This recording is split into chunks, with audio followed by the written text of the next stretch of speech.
Hello Web3 TV, I'm Ornella Hernandez, and today I'm covering the Global Blockchain and AI Show in Dubai. I'm here with one of the attendees. Christian, you are the International Ambassador at the European Blockchain Association. How are you today? Absolutely right. Thanks, I'm very fine. What a beautiful show. Beautiful show, not beautiful day, but that's okay. We're here. So tell me how it's going for you so far. It's really nice. So I'm speaking both at the blockchain show stage as well as the AI show stage. And the two topics cross over more and more and more over time. And as we talk about data, obviously. And it's very interesting to have people from both worlds, so to speak, finding more and more to each other. So it's a great show because you have so many experts here. So what have you learned or heard that's interesting to you so far today? I've spoken to Sophia, like the humanoid robot, right? Which is interesting experience, so to phrase it. And but on the other side, very creepy. That's the word. I think that's the word. Scary, creepy, interesting on the other side. And I've talked to so many experts about blockchain, how they see the future, AI, what's going to come, what's going to approach us.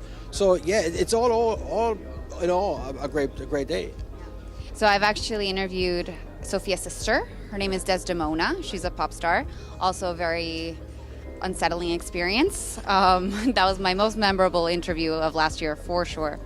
Do you want a fully blockchain-enabled, fully AI-automated world? Like, do you think that's what we should strive for? Well, blockchain-enabled actually is pretty good because the blockchain, this is how I try to explain it to most mainstream people, blockchain is actually a database. But it's a very fully transparently protocol database. So if you think of databases that you can rig yourself because you just, manually edit some stuff. You cannot do this with a blockchain because it's sort of like a closed system. The blockchain is used indeed for some use cases that are maybe not so much what we're actually wanting.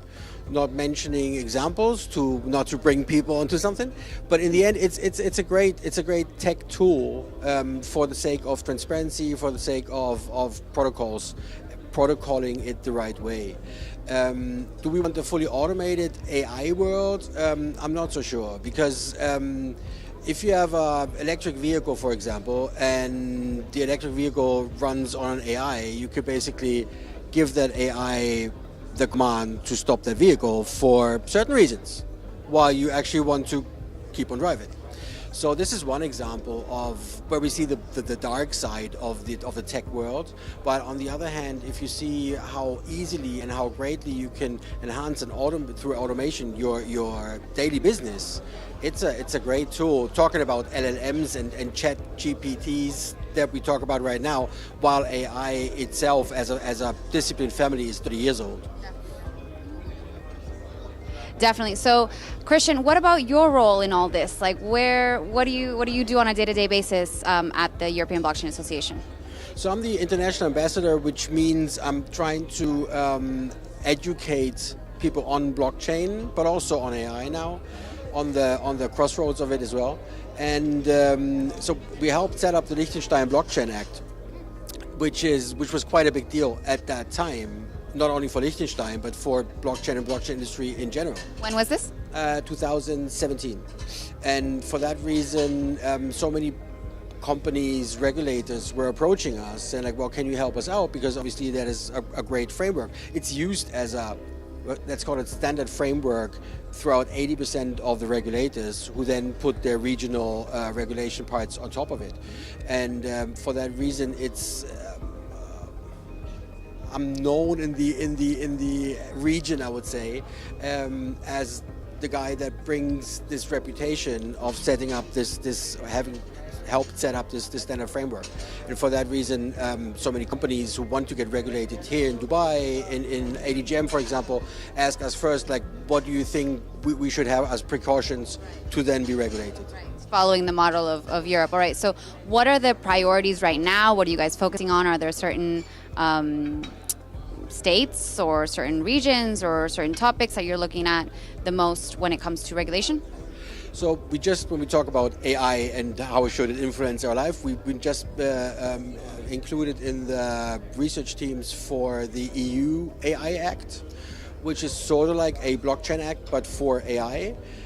So we try to influence as much as we can the politicians who sometimes in the European region don't have actually enough clue to really regulate it. So for that reason, we came in and we kept ourselves pretty busy with that. How do you do that? How do you deal with those politicians who might not be as well versed in these fields? First of all, you have to make them aware that they have no clue, to be honest. And then, I'm not talking about all the politicians, obviously, because most of them are basically knowledgeable in a way, but maybe not to the extent you need to really set up this framework. And then some of them think you set up this framework to regulate AI, and that's it. But actually you would have to redo it every second because there's so much happening in that space. And this is where actually our work is ongoing, our influence is ongoing to tell them what's new stuff, what's new tech, what is new fraud that happens, to make them aware of, rethinking their own regulations framework. So what's next for you as European ambassador? What's your next move or event or topic? Well, it's of course it's Dubai Blockchain Week this week. Then next week there are other events around blockchain as well, and that sort of goes on till mid-end May, and then it's a bit quieter here, which means with a later summer vacation in Europe, work goes on there, traveling to Brussels, trying to make politicians understand better what is about to come, because we talked about blockchain, we talked about AI, and the next thing that will come is spatial, that has to be regulated in some sort of way. Like think of your kids wearing VR glasses, for example. And then there are so many other tech topics they have no clue about, where you have to tell them it's all gonna grow together. Yes, all right, lots to keep track of. Well, good luck to you, Christian. And thanks again for your time today. Enjoy the rest of the conference and your time in Dubai. Thanks for having me. And everyone, stay tuned for more interviews coming out of the Global Blockchain and AI Show. And make sure to follow Christian, or do you have a...